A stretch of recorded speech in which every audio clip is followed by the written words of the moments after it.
Hello and welcome to my YouTube video on burnout, and I hope you're enjoying these tips so far. Please don't forget to look at my LinkedIn articles and my podcast as well, because you'll find a lot of useful information there which will complement and support you with these videos as well.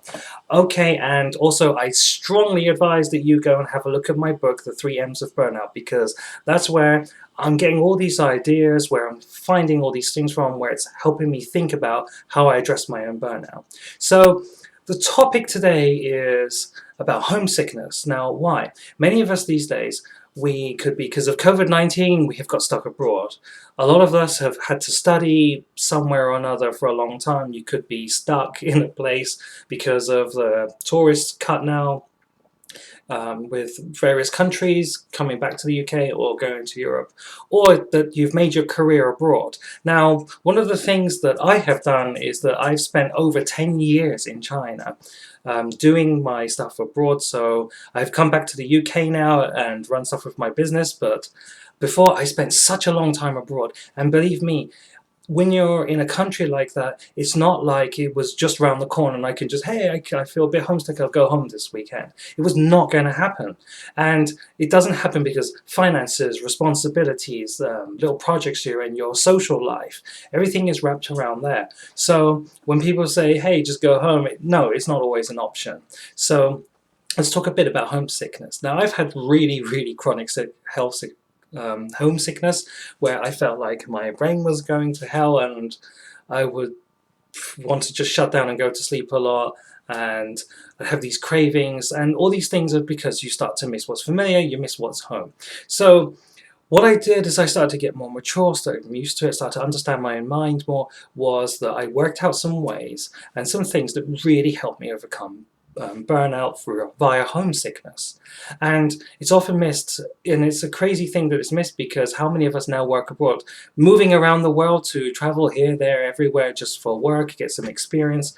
It's so common now. So first thing, what did I do? Well, first thing I did was, it's good to find some locals who share the same culture. Now, same culture doesn't mean the same country, and although it's not exactly the same, there's not many of us English people in the world, so I thought, hey, I have to find someone else. So as a kind of help for that, I connected with people that were Americans, people from Europe, and people, lots of South Africans, Australians, so people that had kind of the same background, they could understand the same things, and we could always discuss how different and how the impact is, and things that we thought were strange, and certainly talk about funny experiences, so that helps.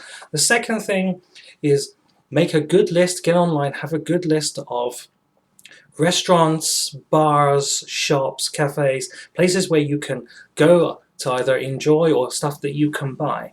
And believe me, one of the things that was really a thing for me that fixed me was I just wanted tea with milk in China, and all I wanted was some tea with milk, good chocolate, and funny enough, it was butter on toast. These were the things, like, if I could get butter on toast, I just felt so English again. If I have that with a cup of tea, with milk and sugar, then I felt suddenly like, yeah, I'm very English. The other thing that was for me was going out with friends, and we would find a place and just have beer and curry. It's a very English thing that we go out and we get drunk and then we have a super hot curry.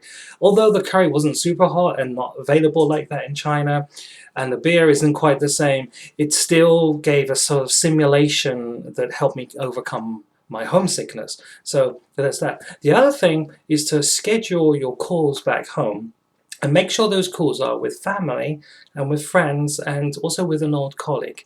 Now, you may think, hey, why would I want to do that?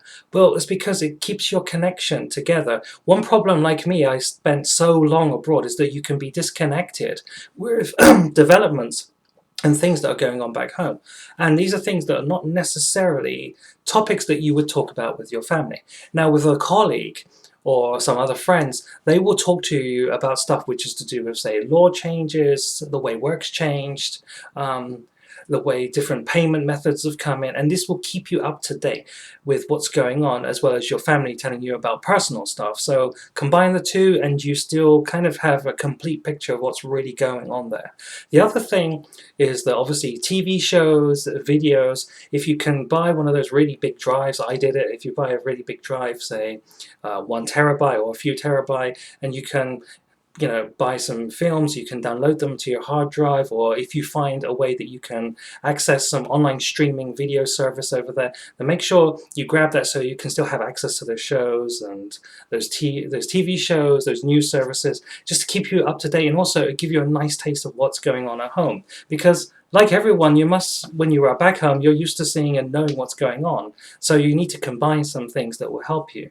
And the other thing that you need to do is understand that study groups or work buddies that you meet up with and talk about your profession or your work with is very useful to you. And the reason for this, and mixing people that are interested in your language and culture, this will help you with so many leaps of understanding.